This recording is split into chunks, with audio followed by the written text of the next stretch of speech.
방통위원장님. 네. 예. 카카오 중국 클릭 응원 관련해서는 제가 문제를 제기했기 때문에 세 번째 질의를 하려고 했는데 많은 그 위원들이 해서 제가 직접 첫 번째 질문으로 바꿨습니다. 사실 이 관련해서 저희들은 매크로 조작 가능성 전체를 열어놓고 보자. 그렇습니다. 이것이 주 목적입니다. 네. 예.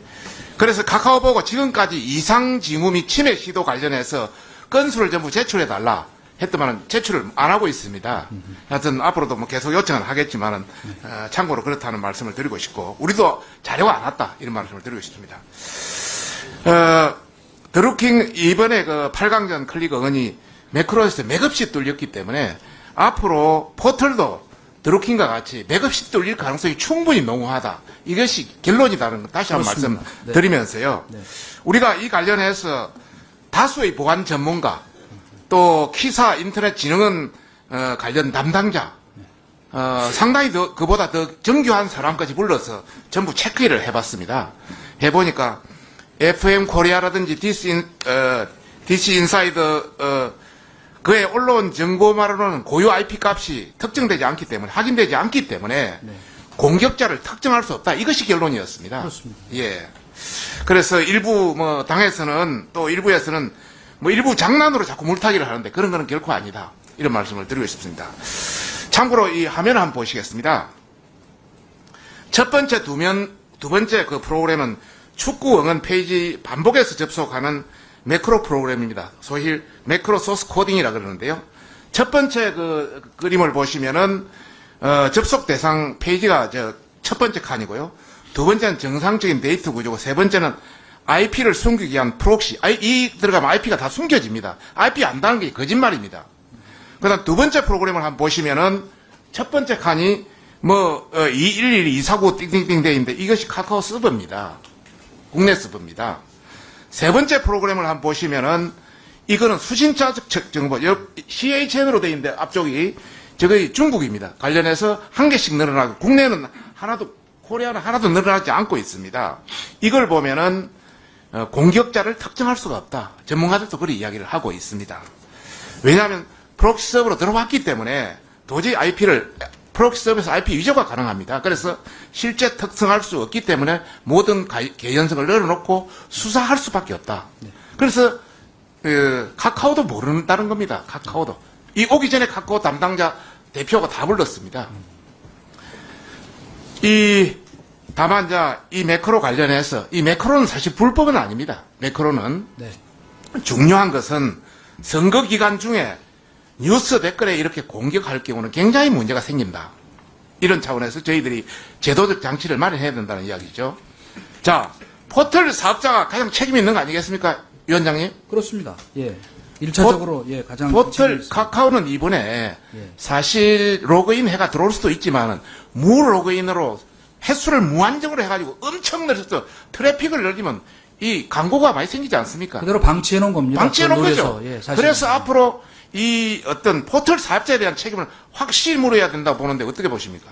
그러기 위해서 보안 입법이 또 필요하다고 제가 계속 말씀드리고 있습니다. 예. 두 번째는 공격자에 대한 처벌. 이거 여론을 조작하고 전체를 다 조작할 수 있는 여지가 있기 때문에 모든 공격자를 처벌할 건 아니지만은 이런 위조하고 이런 위장하고 이런 걸 할 수 있는 공격자도 처벌하는 법이 필요하다고 보는데 어떻게 보세요? 예, 사실은 만약에 그러다가 어떤 개인의 장난으로 귀결되면 어떡할 거냐. 왜 장난도 위법입니다. 호들갑을 떠느냐 하는 여론 충분히 있을 수 있습니다. 그런 비판도 하실 수 있으나 저는 좀 외람된 말씀이지만 이건 호들갑을 떨어야 될 일입니다. 왜냐?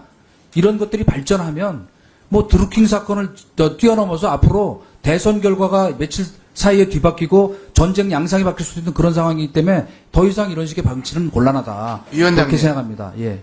예를 들어 한 사람이나 두 사람 몇 사람이 했다 손 치더라도 이것은 업무 방해입니다. 범법입니다. 범법의 행위입니다. 아시겠습니까? 아시고 계시죠? 예. 지금 우리나라에는 국가 예를 들어서 발전소라든지 원자력 시설이라든지 이런데 하루에도 수천 건 북한 해킹이 시도되고 있습니다. 알고 계시죠? 네. 또 제가 최근에 자료를 발표했는데 두나무 업비트를 하는 두나무. 네. 여기에는 최근 3년간 42만 건의 해킹 시도가 있었습니다. 그중에 얼마나 성공했는지는 구체적 데이터를 공개하지 않기 때문에 우리도 잘 알 수가 없습니다. 왜? 민간 업체이기 때문에. 그런데 최근에 저희들이 포털 그 네이버하고 카카오한테서 디도스 공격 관련해서 디도스 공격 등의 서버 해킹 정보 유출이 최근 3년간 몇 건 있었냐 자료를 내라 했더만 5건 있었다고 우리한테 자료가 왔습니다. 네이버, 카카오도 있었다는 겁니다. 참고로 이 자료에서 보는 바와 같습니다.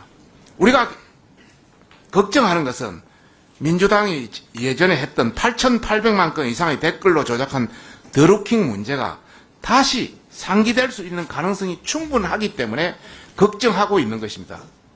국민들도 여기에 유의하게 보고 있는 것입니다. 언론도 굉장히 쓴 이유는 바로 이런 걸 체킹하고 있는 겁니다.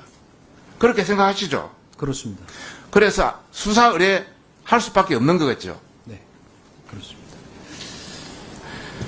그리고 일부에서는 카카오에서 뭐 일부 2개의 IP에서 했다고 조작됐다고 장난이라고 이야기하는데 실제 저희들이 실제 저희들이 한번 보니까 이것도 카카오 일방적 발표를 믿을 수가 없습니다. 오늘 그것도 확인했습니다. 직접 카카오 담당자들한테.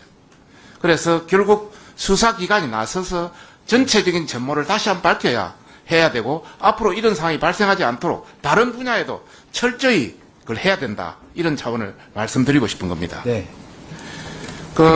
참고로 댓글이라든지 공감 이런 데는 뭐 별로 이 로그인이 되니까 관계 없다고 이렇게 생각하시는 것 같은데 다음 시간이 없어요. 국내 포털 아이디가 인터넷 암시장에서 이렇게 많이 거래되고 있습니다. 네이버 아이디 구매 가능한가요? 개당 800원만 주면 구매가 얼마든지 가능합니다. 얼마든지 조작이 가능합니다. 여기에 매크로를 덮어 씌우면 얼마든지 지금도 가능하다는 이야기입니다.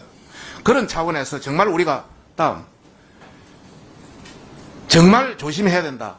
최근에 키사에서 자료를 한번 받아봤습니다. 7년간 총 36,116건의 아이디 도용이 발생했습니다. 이거 어디에 쓰였겠습니까?